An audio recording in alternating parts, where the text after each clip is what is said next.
Bonjour à tous, j'espère que vous allez excellemment bien. Aujourd'hui, on va analyser, découvrir le parcours de cette étape numéro 5. Le soleil bouge, bien entendu. On dirait un halo. Là, je vois le retour caméra, c'est assez fantastique. Étape numéro 5, je suis obligé d'enregistrer cette vidéo le matin, donc ça m'arrange pas des masses. Mais bon, voilà, on fait avec.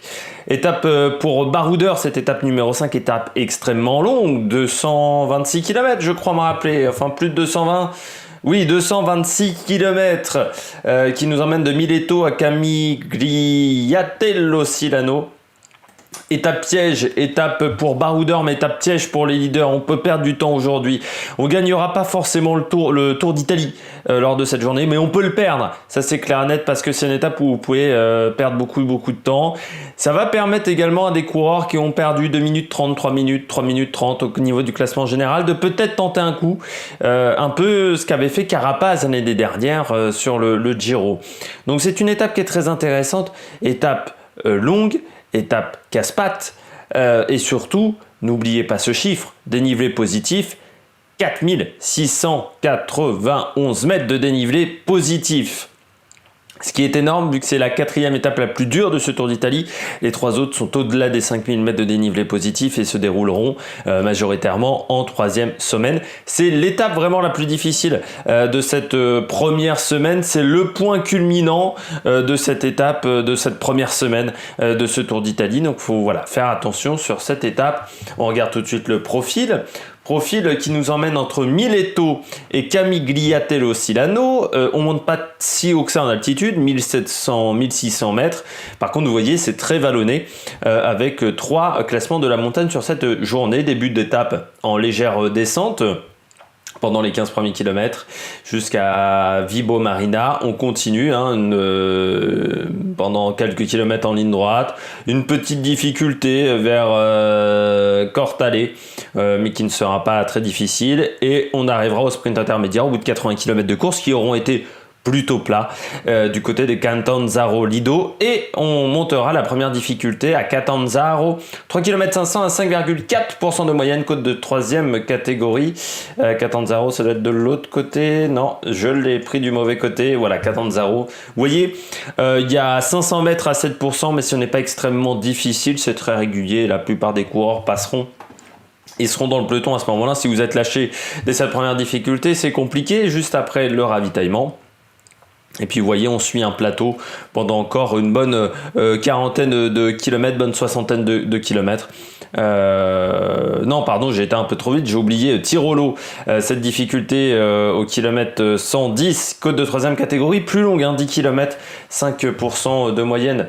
Tirolo, c'est pas très difficile, à part le pied est un petit peu compliqué, voilà, avec un passage à 7,6% sur le premier kilomètre, ensuite ça redescend au fur et à mesure des kilomètres, il y a même un replat entre le kilomètre 3 et le kilomètre 4, mais c'est un peu long quand même, et donc on a 2 côtes de 3e catégorie, mais pas du tout le même profil, et c'est là où tu vois que bon, il faudrait peut-être améliorer les choses au niveau du classement de la montagne du Giro, parce que là c'est une 3e catégorie, l'autre également une 3e catégorie, il y a un petit peu des soucis. Bon, alors après cette côte de Tirolo, j'étais un peu trop vite. Vous avez un plateau pendant une quarantaine de kilomètres et puis ensuite on redescend pendant 10 bornes pour avoir une petite montée du côté de Rogliano, 4 km 8 à 6,2 de moyenne. Et puis ensuite ça redescend du côté de Constanza avec un sprint intermédiaire, le 2e de la journée, et on arrivera au pied de la dernière difficulté du jour, Valico di Montescuro, une montée longue, 22 km 700, 5,8% de moyenne.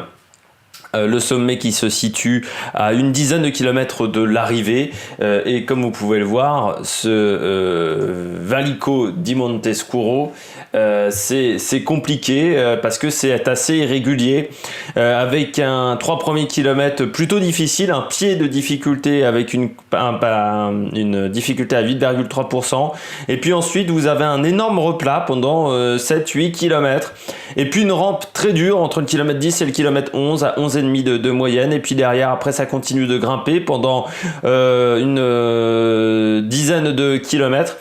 C'est pas très dur sur ce passage-là, mais c'est assez irrégulier. En fait, la particularité de cette difficulté, c'est irrégulier, surtout la longueur, ne pas négliger. Et on sera haut en altitude, donc il fera froid également à 1600 mètres d'altitude, il fera pas très chaud. Puis ensuite, ça redescend vers Mokone. Faire attention, la descente est assez technique.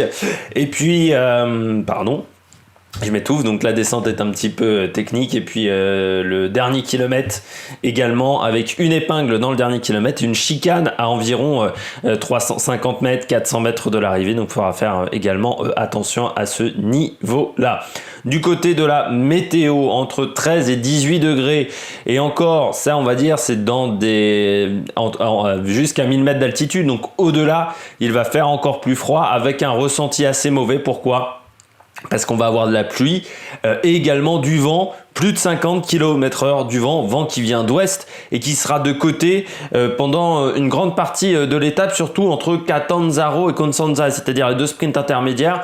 Donc sur la portion, on va dire la moins difficile, on pourrait avoir des coups de bordure avant la difficulté de Montescuro. Donc il faut faire vraiment attention. Dans cette difficulté, le vent sera plutôt de dos, donc ça pourrait aller également très très vite. Ça pourrait être une étape très très animée dans cette journée. Stratégie, moi je vois deux solutions.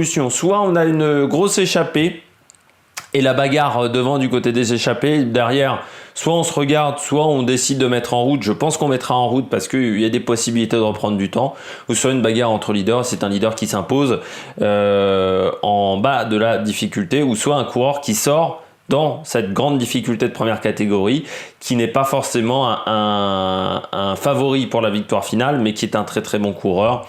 Pourquoi pas un Zacharine, un Japs Knox, vous voyez ce style de coureur là. Pour moi les favoris, alors mes pronos ils sont vraiment corsés aujourd'hui. J'ai mis Victor de la Parte de la CCC parce qu'il a perdu beaucoup de temps et qu'il n'est pas dangereux au général. Pareil pour Daniel Navarro du côté d'Israël Cycling Academy. Je pense qu'il aura les coups des franches. Et puis j'ai mis Simon Yates, il a 3 minutes au général, donc on peut le laisser partir.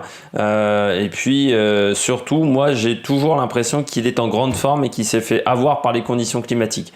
Après je peux me tromper, c'est mon avis, et on verra ça de toute manière ce soir pour cette étape numéro 5.